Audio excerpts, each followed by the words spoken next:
Trying something new. Yeah. People talking loud, everybody's got a take. Scrolling through the headlines, don't know what's real or fake. Late night conversations, what's the truth we chase? World keeps changing pace, but we're all in the race.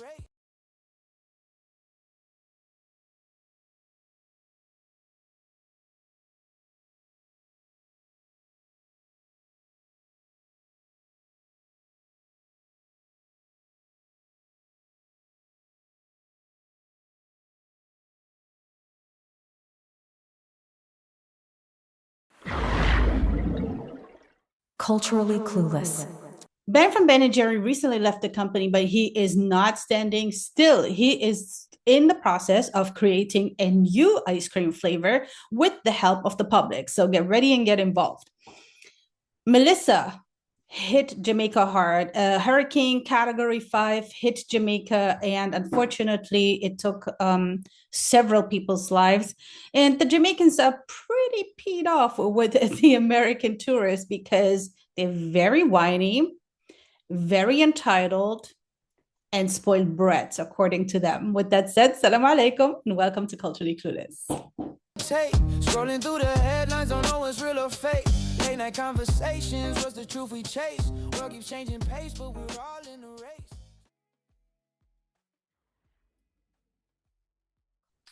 Alrighty, you guys, thanks for joining me. Thank you so much for being here. I hope you guys are doing good. I hope I don't get brain freeze like last week, but I can say this: I did not get any upsetting news before, so I should be somehow fine, or at least now I don't have an excuse, because if I get brain freeze or anything happens, it's just totally my brain and nothing else. Yeah, we have a bunch to get to this week, and I want to say thanks you guys for the support in the comments. Whatever happens in the comments stays in the comments. I'm not going to comment on anything on here. If anyone wants to know anything, please check last weekend's pinned comment from me, and you guys will get some type of idea. And that's all I can say for now. And I cannot talk about that more. And I don't want to talk about it more because it just doesn't serve anyone and it doesn't do anything. With that said, we need to talk about Sudan. I am so glad that we've been talking about Sudan. And if you have been following this pod, then you guys already know what's been happening in Sudan. You already know. We talked a little bit about the history of Sudan, how it was split into different countries in 2011. And this was all obviously deliberately done by the powers of this world because, again, of greed. And we also talked about how fertile and how much of a food supplier Sudan was. And now you have the UAE. We can say it how it is, and we've been saying it how it is, right? They've been funding the RSF. They've been funding the massacres and the atrocities and the sexual violence, the torture, the assassinations, the destruction, and everything else that's been happening there. The UAE is very much depending on a country like Sudan because they have no fertile land. The UAE is pretty much deserts, right? So a land with so much, agriculture and so much resources like Sudan, and it's not just the gold, it's so much more than that. Like I know we always talk about gold and gold is one of the main resources, but food is a huge one as well because everything that gets in the UAE is pretty much imported, right, from other regions. Now we have also the thing with the Red Sea. Sudan is a very, very strategic place because the Red Sea is a very important trade route, right? There's a very important ports and everything around Sudan and down the Red Sea. And this is, again, a very, very important trade route. And trade route means money. So I thought, I'm not going to lie, right? I mean, we know that since 2023, and again, that's something I talked about before as well, they started under like a rebrand, so to speak. The Janjaweed were the group that was doing like, committing atrocities in Sudan before, but now they became the RSF, the Rapid Support Forces. And in 2023, April 2023 to be exact, is when all of this madness started, right?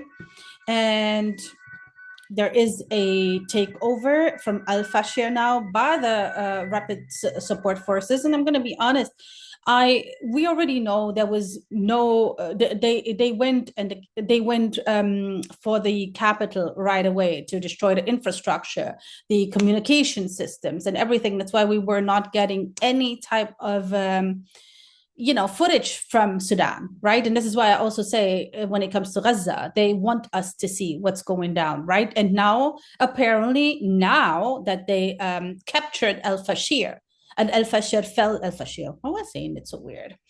Now that they captured El Fasher, they are now ready to expose themselves. They've been exposing themselves for quite some time. The RSF do what the ITF does, and that is like commit atrocities and film it, like just remembering they hung people from trees, men, women, children, everybody. There's sexual violence involving women, involving children, the youngest as 1 year old. And when it comes to sexual violence, it's not just like that they commit the act, they have their family members watch. Now, culturally, but also religiously, this is like one of the worst thing that you could do to your daughter, your sister, your cousin, your niece.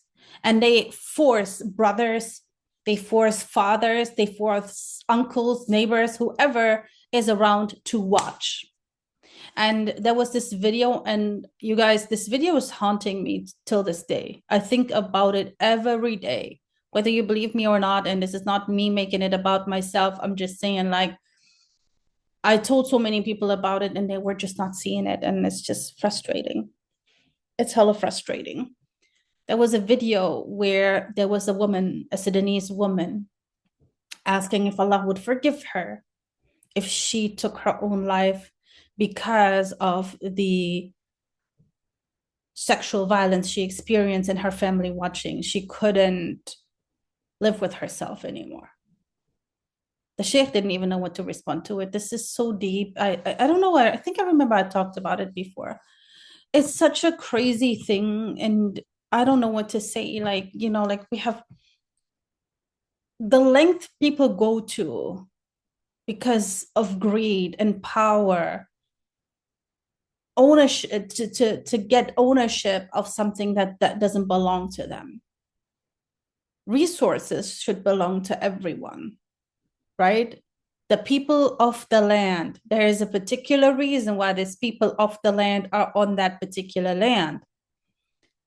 And it's always those who don't have anything or not much. And even if they have, I mean, like, look, the US wants oil. They want Venezuela's oil. They want the Middle East's oil. They want African oil, like from Libya, all places. There is oil in America. Granted, not so much. And granted, they don't want to touch their own because that is probably for emergency only or for whatever. But it's just wild to me how these people are just so entitled. I can't, it's insane to me. And that's why I always say human life doesn't matter. Human life doesn't count for anything. And especially with this Sudan situation, right? There's so much anger and so much frustration. And I'll get to that in a second. But if you're still wondering, if you still don't know, it's time for you to know. The UAE is funding this. The UAE wants access to it. The UAE is supplying weapons, right, to the RSF, and the West is complicit. Don't get it twisted. There's French weapons. There is, US weapons and US equipment. There is all type of Western equipment. And we also talked about it when it comes to Mali. and the Mali and the Algerian border, right? These militia groups, and then we had a fight between the Wagner groups, the Russian mercenaries who are supposed to help in Africa, granted, but there is a proxy war taking place on foreign land. There was a fight between them and the Ukrainians. And we know that because there's like flags been held up and all kind of stuff. So now there's also like mercenaries again in Sudan is as well the same thing. Ukraine and Russia at it in Sudan. Like this is crazy. Like all these proxy wars and all these having wars taken out by these militia groups is on a different level these days. I'm not gonna lie, right? And the thing is, these proxy wars, I don't know, honestly, I should have looked into it, how this started and how not. But now now Al-Fashir fell to the RSF, and we have a statement read to us by someone from the resistance. The following is a statement released by Al-Fashir resistance committees earlier today. We announced today the fall of the city of Al-Fashir. The sound of weapons has stopped with the last resistance fighter firing his final bullet in the face of the militia. He was martyred standing, a guardian of the land he loved until his very last breath. The city has fallen, but its dignity remains. The bodies have vanished, but the spirit remains, fluttering over the streets, guarding what remains of. So you guys, Al-Fashir, this is, this is insane. And in the beginning of this year, I had a little bit of hope, right? I think it was March or something, just generally in the beginning of this year. When Khartoum was liberated, I thought, oh my gosh, this is going somewhere. Like, this is huge. To liberate a city is huge. But now Al-Fashir has fallen, and it is a very dense area because it's under siege now. We know that there is no aid coming in. We know that they stopped immediately in 2023, doctors coming in, medical aid and all of that. And up to this day, there is hardly anything. People are literally eating animal feeds and whatever they can find. And now that we have the pictures and we see like from the satellites blood, like puddles, like not even just puddles. I don't even know. It's just on another level. It's just on another level. It's so bad. It's so bad. And the people from Al-Fashir cannot even go get anywhere because Al-Fashir, the next possible city is what, like 50 kilometers away, 50 kilometers. You guys know how much that is? That is pretty far, pretty far.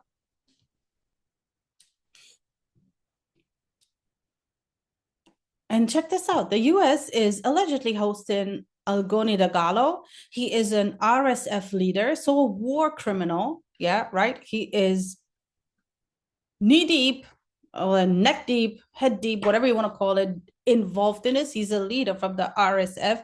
And mind you, the Sudan has been fighting at the ICCs and ICJs of this world, right?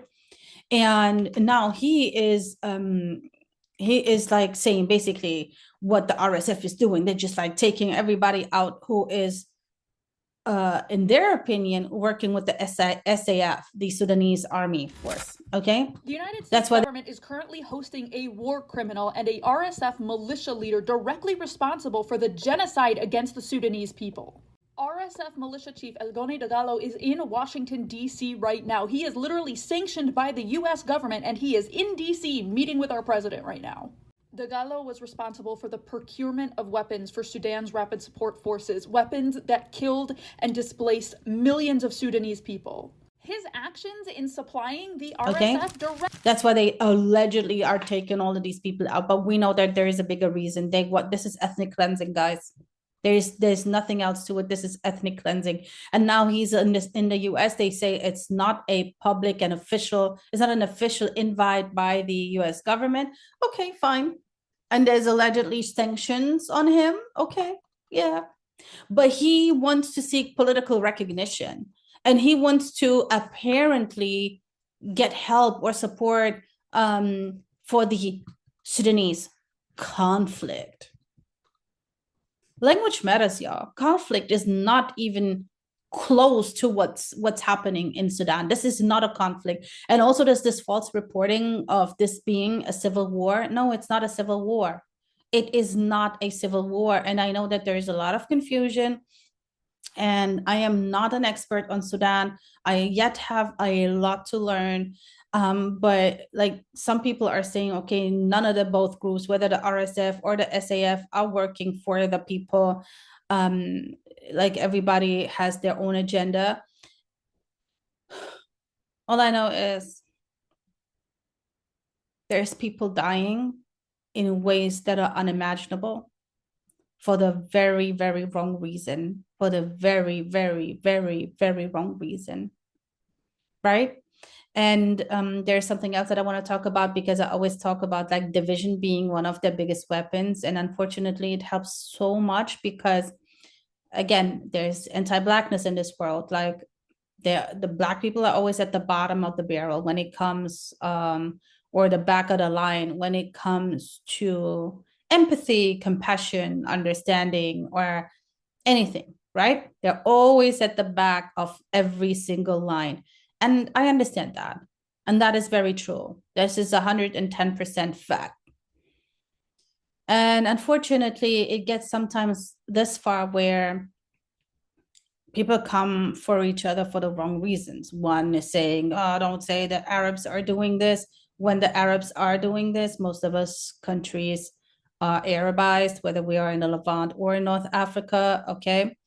It is what it is. It is what it is. What else would you want to call the UAE people? Emiratis, that still makes them Arab.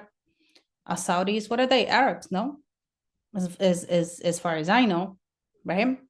So this is the whole thing. This is something that cannot, you cannot sugarcoat it. You got to say it how it is. We should not generalize. Not all Arabs are this way. Not all Arabs support it. Not all Arabs are with it. Not all Arabs like it.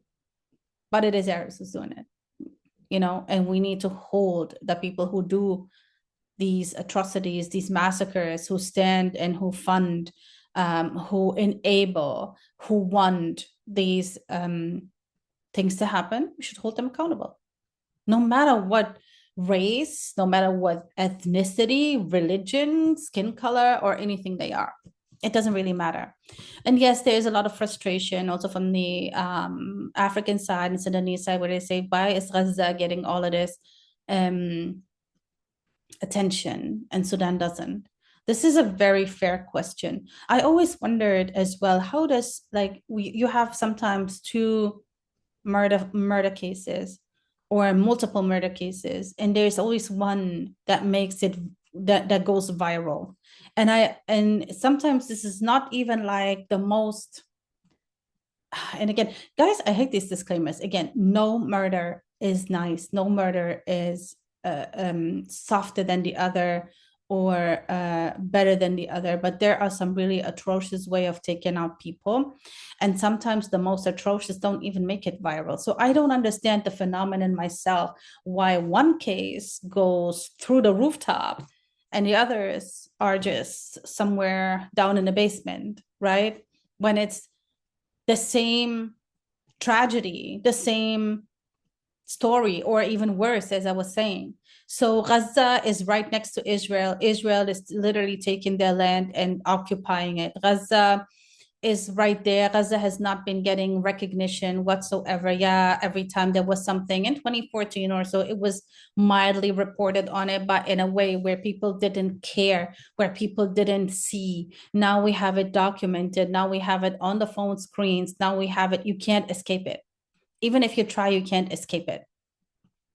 Right. And we didn't have that with Sudan. We didn't have that with the Congo. And that doesn't mean that it doesn't exist, because that's something also that upsets me. What you guys need to see the blood, you need to see the atrocities, you need to see the body parts, you need to see what is it that you guys don't believe that this is happening. And again, I'm not trying to sugarcoat anything here, and I'm not going to. And I'm not agreeing with any of this. A liberated Palestine, it means a liberated Sudan and Congo, and the other way around as well. We cannot care less about one and more about the other. But it is that, yes, Gaza took presidency in the past 2 years and it continues. And then when I hear people say, yeah, but they have enough coverage now even CNN and blah, blah, and BBCs and Sky News and LBCs and ABCs and NBCs and whatever it sees are talking about it. No, that's not enough. No, that's not enough. But that doesn't mean that they should not talk about Sudan. We're not in competition for attention, right? This needs to be hand in hand. We have a common enemy. Whether you want to call it just the UAE or the UAE plus their gang, or you want to call it Israel plus gang, it doesn't really matter. It's the same circle of people. They are funding this, they're enabling this, they want this to happen. And it's time that we understand we need to work together. We are not in competition here. Yeah, so now we have, oh my gosh, this whole pivoting thing. So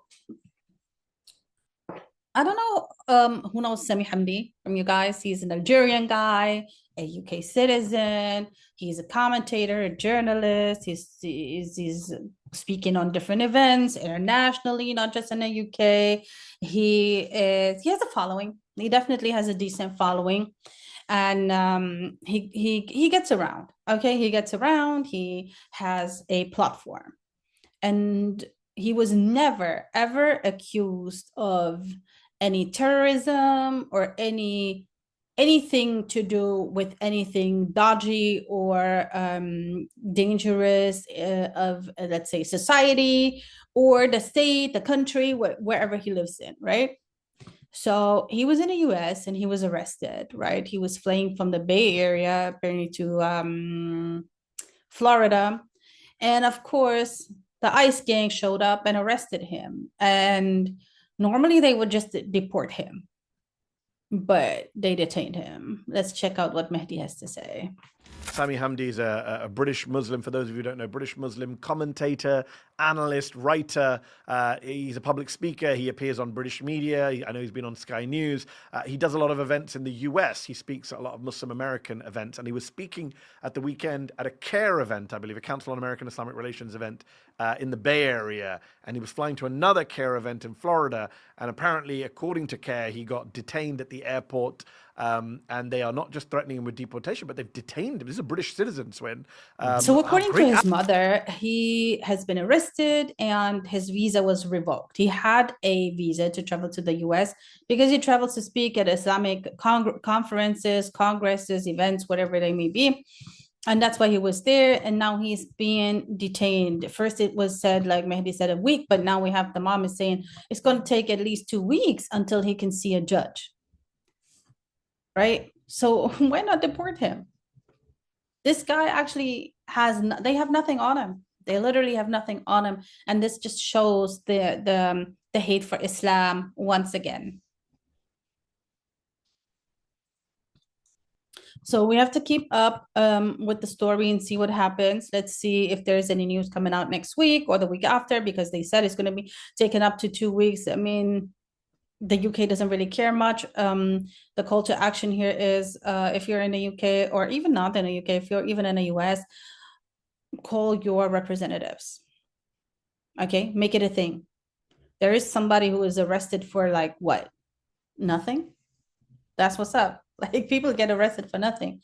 And there's a lot of people who get arrested for nothing. Don't get me wrong, right? We have what was his name? Albrego Garcia, who was just like dropped because apparently, allegedly, he was accused of being part of the M13, and then they put him in prison, and they didn't want to bring him back, although he was cleared. So you see, you guys, there is so much going on, and now this time it's Sami Hamdi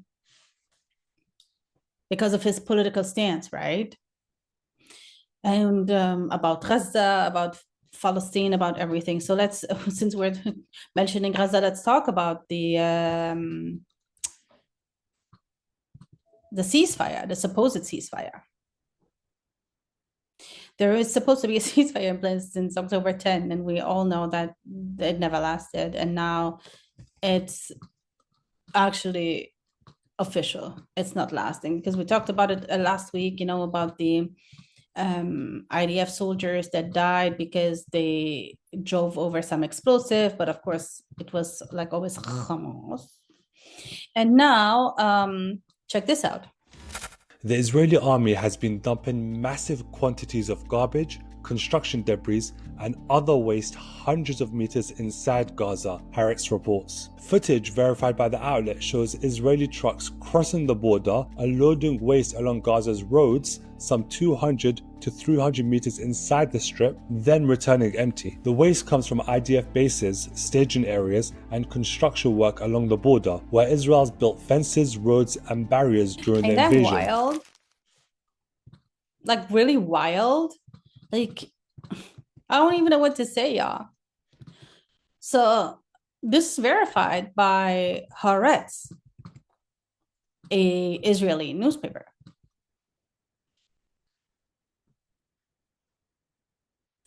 And construction, like the construction companies, the private constructors, just dumping their stuff there.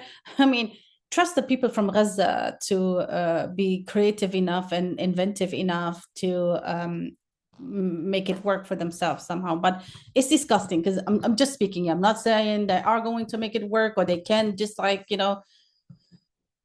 when you know a little bit about how their buildings are built, and from certain materials not being allowed into Gaza, since always, these people are very creative. And the rebuild of Gaza will take, what they say, 15 years and millions upon millions upon millions upon millions.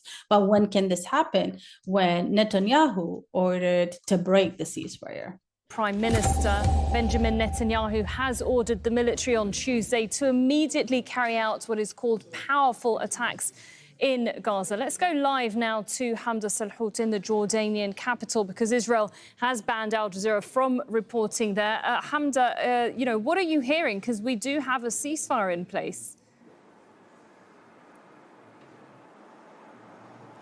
Well, the Israeli Prime Minister's office just releasing a statement on X saying that following consultations with the security echelon... So he wants the killing to continue, right?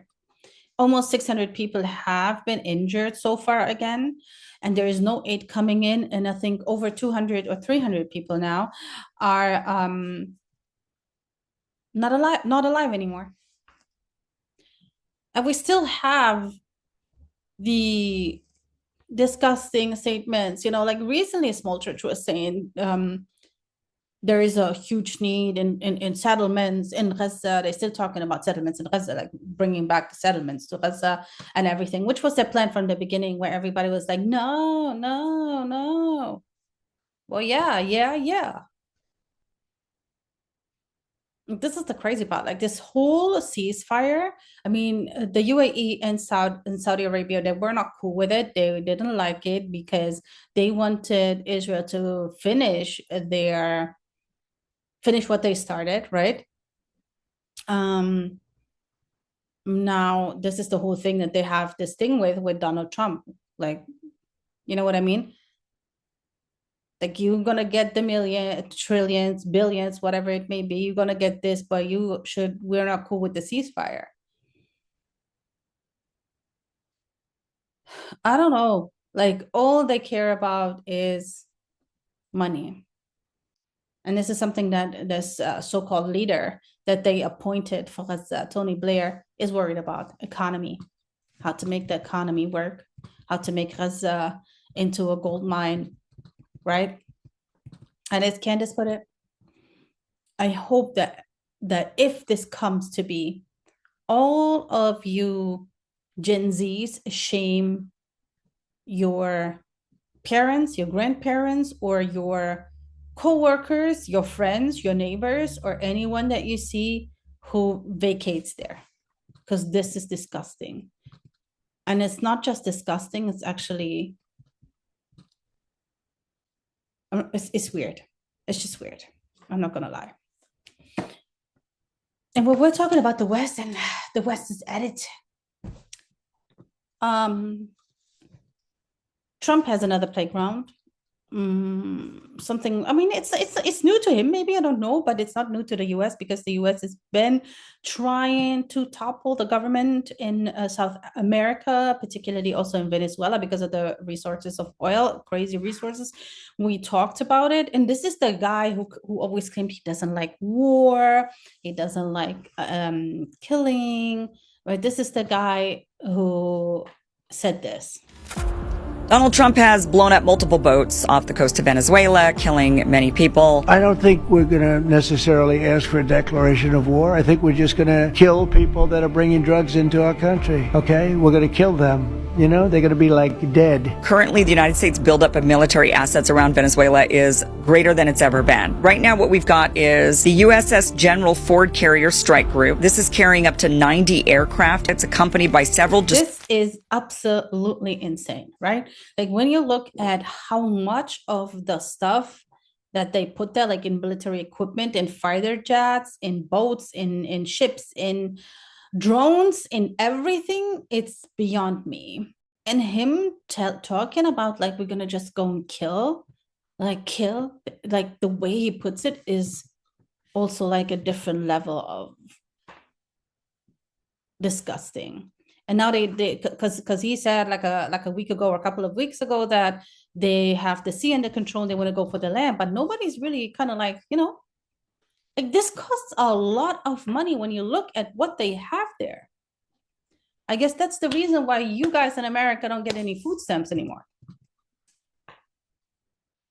Toppling Maduro is definitely the goal for this because of the oil. That's all they care about. They want the oil. Nothing else. They just want the oil. The resources. Look at how they talk about Maduro. If I was Maduro, I'd head to Russia or China right now. Because? His days are numbered. Something's going to happen. Whether it's internal or external, I think something's going to happen. What do you think removing Maduro would signal to other socialist regimes? It'll be the end of Cuba. America is going to take care of the Southern Hemisphere. And we're going to make sure that there's freedom and democracy. The examples you're citing also involve ground troops. They want Maduro to go to Russia, go to China, just go. Basically, just like, you know what, leave and let us deal with it. And that's why they have certain people in place, like this Maria Machado woman. She gets paid a good dollar to be, you know, cooperating. They just want to destroy the government. They just want to topple Maduro, and that's it.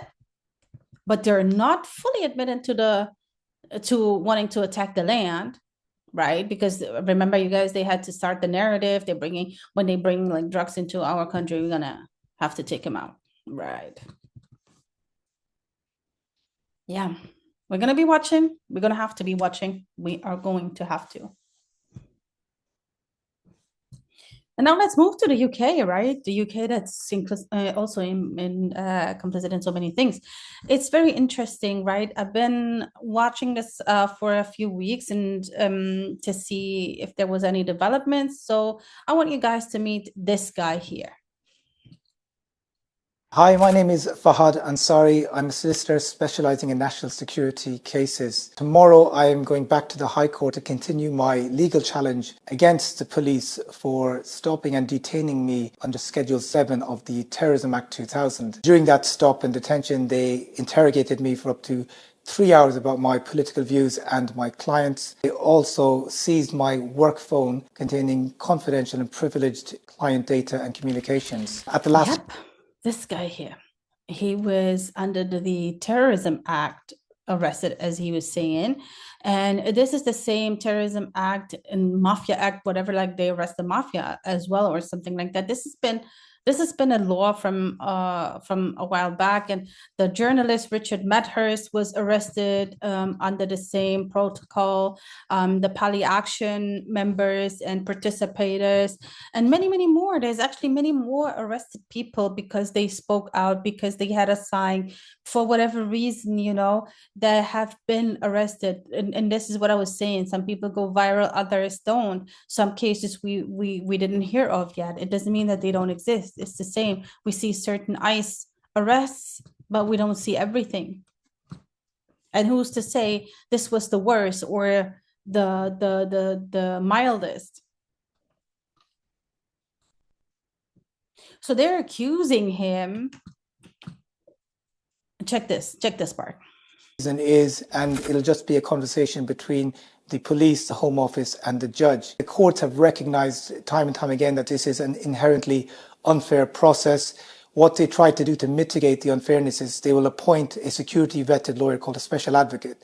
And this individual has to represent my interests in court. The problem with all of this is that once this person sees the material, he's not allowed to speak to me or communicate with me. They are saying, like, they're arresting him. They're accusing him, but himself and his lawyers are not allowed to hear what the police has came up with.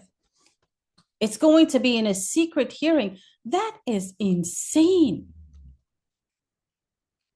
I don't know what to say. This is insane. I don't have any other words anymore. I know I use the word insane a lot, crazy a lot, disgusting a lot. But what else is there to say when we talk about all of these things, whether it's Sudan, whether it's Gaza, whether it's Congo, whether it's anything that they're doing, there is no word that actually describes it to my satisfaction. I'm not gonna lie. And let's stay in the UK because this here is also another crazy story. And disclaimer, mistakes can happen, but this migrant was accidentally released from prison. A migrant sex offender who was jailed for sexually assaulting a teenager has been mistakenly freed from prison. So who is he and how did this happen? Hadush Gabatu arrived in the UK on a small boat in June 2025. He'd been living ever since in a hotel in Epping in Essex.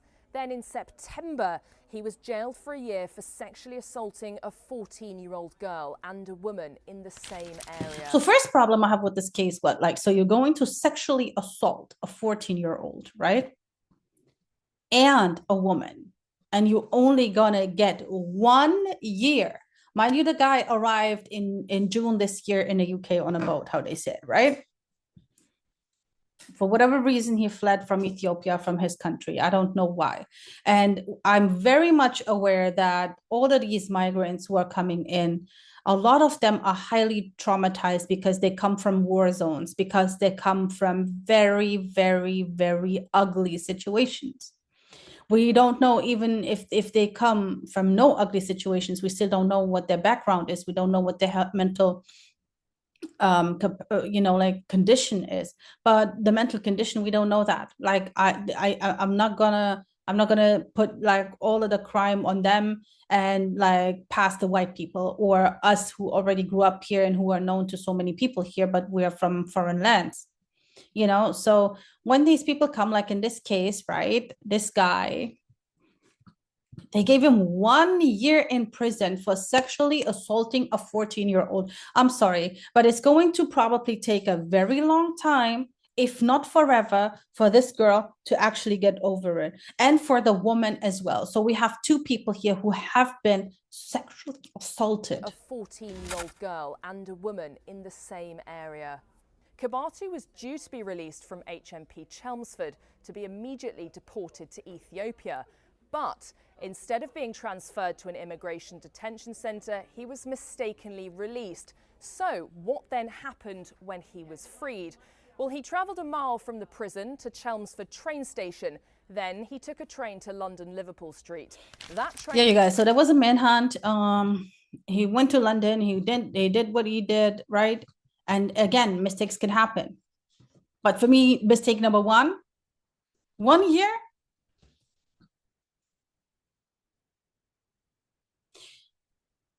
So he was rearrested. Okay, they caught him in the end. He's back in prison. Oh, no, I'm so sorry. He's not back in prison. He's actually not. He has been immediately deported to Ethiopia. That's what happened to this guy. He was actually deported immediately. Rightfully so. I'm not going to lie. Rightfully so. And what another thing that irks me about this story is this is going to play into the hands of Tommy Robinson and all his right-wing minions, right? That follow him when he talks to them, UK men and all of that stuff. And he talks about his grand idea of like the marches and, you know, and all of that part, which is absolutely insane. That's why I say this is all a game. It's all a game. And to me, when you look at this story, it's exactly the story. It's a picture book story of their examples, why they hate migrants, why they hate Islam. This guy, he was probably not a Muslim, but they're gonna put it on him one way or another. Remember that guy that guy also in the UK that assassinated 2 girls? And everybody was like, oh, it's a Muslim, but it was a Christian in the end. And I'm not putting this again on Christians or whatever. It doesn't really matter what religions. We have good and bad in all religions, all races, all ethnicities, all places, all, you know, everywhere. There's good and bad. But this is a story that's gonna play right into their hand. They have their picture perfect example that they can use amongst so many, right?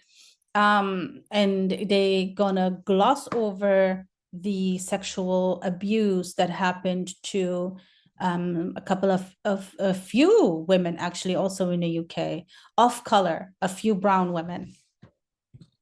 Let's talk about something crazy, you guys. Hind Rajab, we all know the name, we all know the story. The movie has been out there.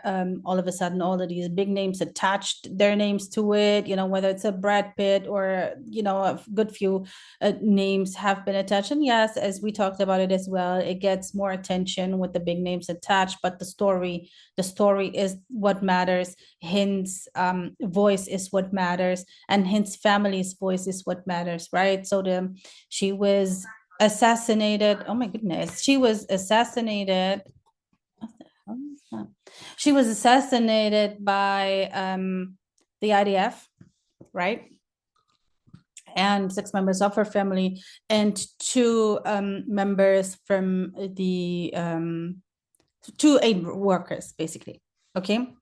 What has happened now? There's a Hind Rajab Foundation, and they have been investigating. They have been working on this case so hard, right, to bring the people to justice. And there is some evidence that they collected. This could really be a case of presidency. Let's check this out. Hind Rajab's killers have been identified and are being taken to trial in the first major legal battle against individual Israeli soldiers since the genocide began. Oh, and one of the people named was a U.S. Navy SEAL. This has the potential to be a major precedent-setting case in the prosecution of war crimes in Gaza.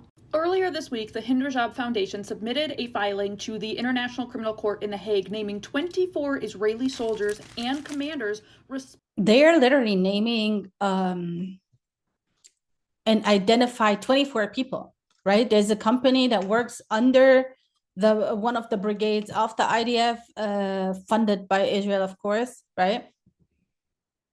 Because Israel claims, or the IDF claims, that there was no troop in the area that day.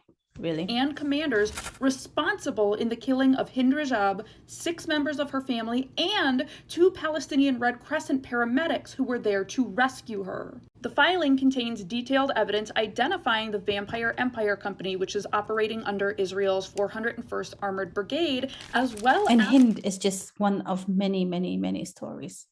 300 bullets, y'all. 300 bullets. I don't know what to, I don't know at this point. I don't know. I really have no idea. And another example of a Palestinian girl, 3-year-old girl, Rihab, she was evacuated to the US. I want to say May, maybe this year. There was an incident that happened, and Miss Rachel talks about it, and this is what Miss Rachel has to say, telling the story. When I found out Rahaf was coming, I wanted to help her have the best day ever. I called a place in New York City that I thought Rahaf would have a great time at, And I explained that she's a double amputee, she's 3. I explained that there would be no press, no pictures, just her having an amazing time. For you guys who don't know who Miss Rachel is, she is an educational YouTuber for children. Like, she does a lot of children's stuff, if not only children's stuff. She is a media personality by now, and she was called anti-Semitic recently because she was praying for the safety of the Palestinian and the Israeli children. But it's never good enough. If as soon as you bring both together or mention Palestinian children or any type of Muslim children, it is anti-Semitic. So she became a victim to being called anti-Semitic as well. Miss Rachel is somebody who, as I said, focuses on children, and she's telling the story of this little girl. So you guys, that's what I'm saying. Like, it's a girl that both legs blown off. This girl lost both of her legs. She's 3 years old. And all Miss Rachel wanted to do is just like give her a beautiful experience. And for me, what struck me here is like this, oh, can the little girl, we have to announce that a little girl is going to come. I could understand if somebody announced we have a disabled girl, she doesn't have legs. What's the, like, how accessible is that place? I get that. I mean, at the end of the day, it's a 3-year-old. She could be carried around, worst case and whatnot, but I get that. But to say that she's Palestinian and that being a problem is just say so much about today's humanity. If you have just a portion, just a piece of a good heart, you couldn't do that. You just couldn't. And then, as I said, what stuck out for me was like, oh, no pictures, no videos. We just want to have a good time. You have to also like assure them that there will be no pictures, no videos taken. That is so sad. That is so We're having sad. an amazing time. And I was talking to the business owner, and the business owner said, let me think about it. And I was just crushed. I didn't understand why she would say she needed to think about it. I realized it wasn't going to be a good atmosphere. So I just said, actually, never mind. You guys see, she found a spot. They didn't mind the pictures. They didn't mind the videos. They were happy to have her. And this is the little bit that still makes me believe in humanity. That little bit is just always, does it for me. And it's sad that we have to appreciate these little gestures. It should be normal. It shouldn't matter what child, where from, what background goes to an indoor playground or whatever that is, like whatever. It's a child, for God's sake, it's a child. And let me tell you, guys, like Miss Rachel, she is so sweet, but she is spicy at the same time. She fired back recently at Obama on Instagram. And you gotta love her for that. You have to. But I guess, when you are like a good human, and when you get attacked for the wrong reason, and when you're being accused of something that you're not, just simply because you don't want to see innocents being assassinated, I guess it makes it get spicy. And since we're talking about this, you guys, let's talk about some of the gaslighting that the occupation has for us. For example, this video here where Netanyahu is speaking about terrorists and what they're able of. Watch Netanyahu explain what a terrorist is and see if you can spot the irony. What terrorists do is target the innocent deliberately. And therefore, my definition of terrorism is the systematic and deliberate attack, the murder, maiming, and menacing of innocents, civilians. You guys tell me, does it sound like a confession? Is he telling us what they're doing, or what is he talking about? Like, it's wild. This is literally gaslighting on a different level. And if it's beyond me that people are still like falling for this. And now this is what he had to say about the buses. To get somebody to blow up a bus full of children or a building full of innocent civilians, you have to grind it into their minds. You have to wash their brains and tell them there is a higher cause out there. It's religious, ethnic, racial, whatever. And for that higher cause, you can disregard all The master of indoctrination and brainwashing is talking about morality. Where is your morality, Mr. Netanyahu? Oh, it never existed? I see. I feel for you. Okay, we have also this guy here, right? Why is the Israeli government not allowing international press into the Gaza Strip to do what you did in Iraq? This is a war zone, and in any zone, I covered Kosovo war, I covered Iraq war, I covered Afghanistan war. There were restrictions, and you should know it as well. You know it better than me. Sir, I've been in this line for 20 years. This is the most normal question that has been asked over the past couple of years so much and so often and to so many people of the government over there. And we have been never receiving any answer. And this is an answer that is absolutely not even close to good enough. It's such a hypocrisy. And do you see like the aggressive reaction that this guy has? Miss Albanese, you are a witch.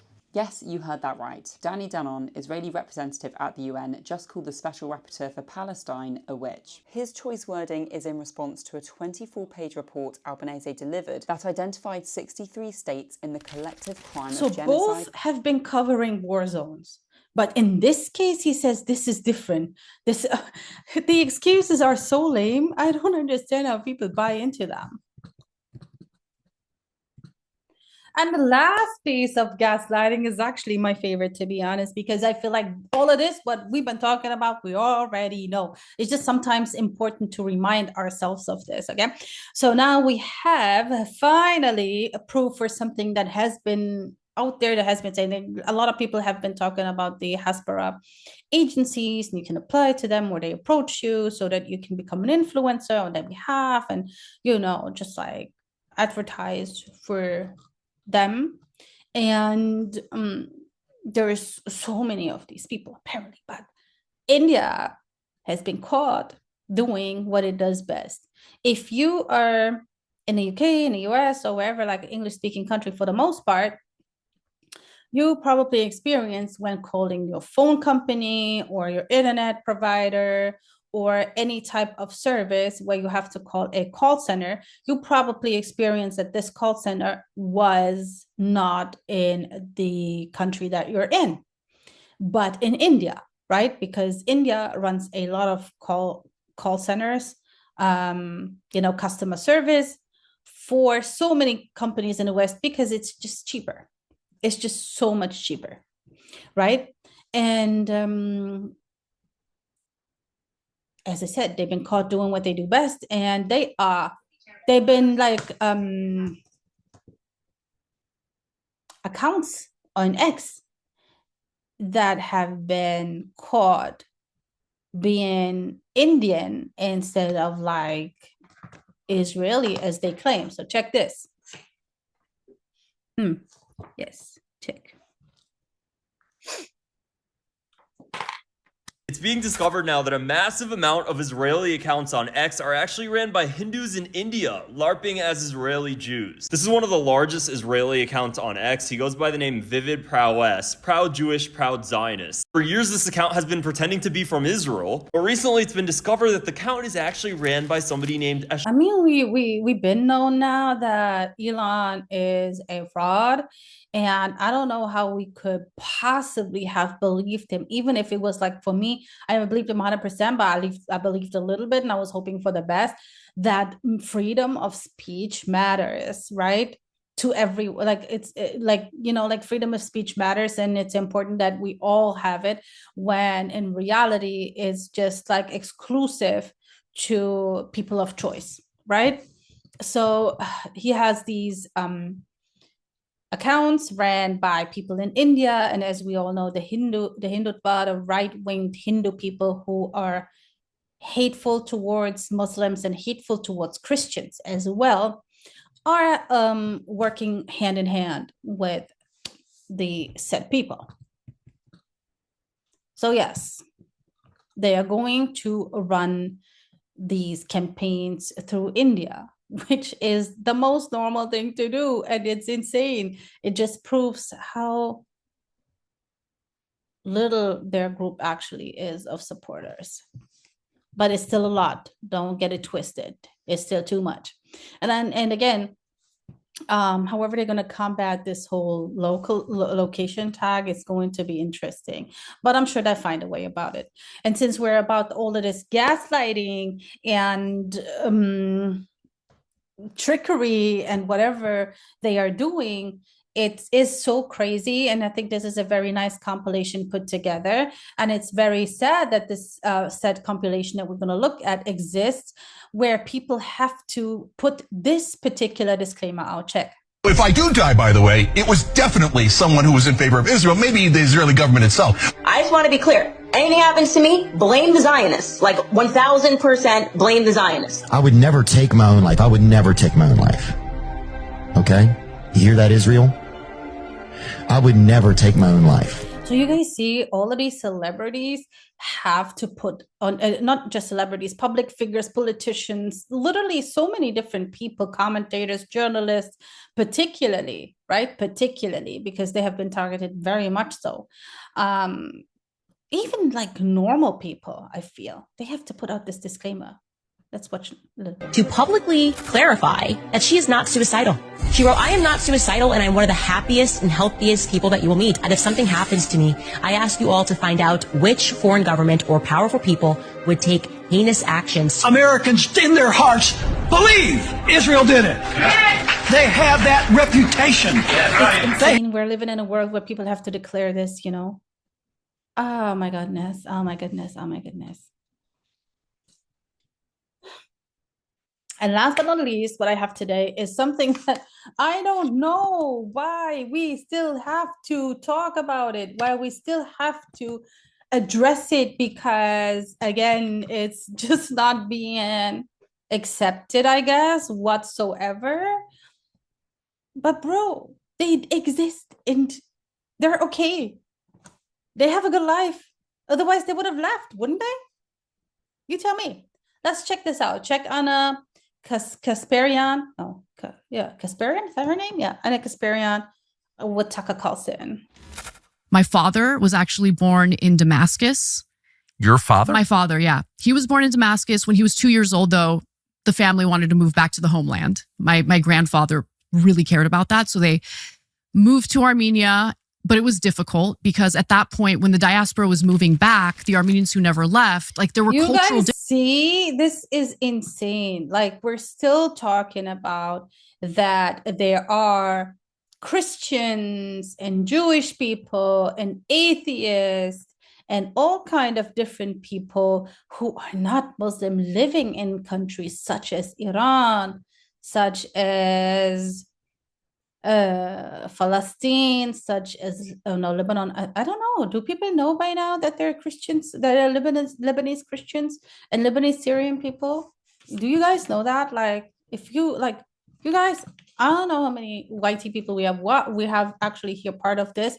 I must say, like, I only see the foreign names come up, but then some of the names are not even like, I don't even know what y'all are.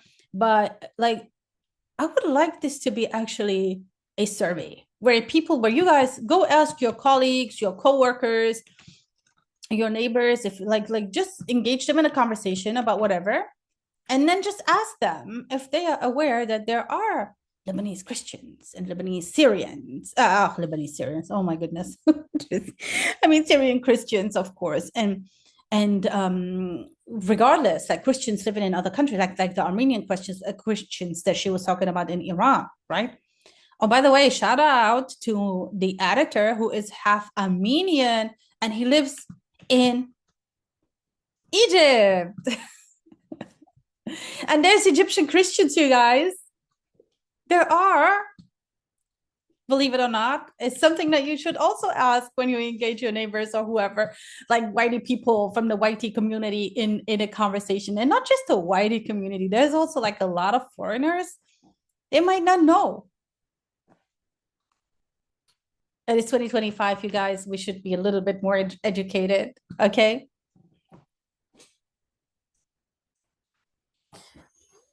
oh my goodness, I hope I didn't say the word so much this week, this episode. And I really hope that I didn't have brain freeze, I feel. Like, I feel like I did quite okay. And that's actually all I have this week. That's literally all I have. As I said, get crazy, engage in the comments, but not with the wrong comments. Make sure to subscribe if you're new here, or tell somebody to subscribe. Either way, building this channel up is crazy. Like, I had a friend recently contact me. Well, it's somebody I've not spoken to in quite some time, and he was a little bit shocked that the old channel was gone. And I was like, well, started from the bottom, now we're here, right? It is what it is. And with that said, you beautiful people, I'm going to head out. Again, it's late here. I don't know, you always talk to me. Yeah, it's late here. I need to head out. I got some stuff to do, and you guys, I'm sure, also have some stuff to do. So thank you for tuning in, wherever you're tuning in from.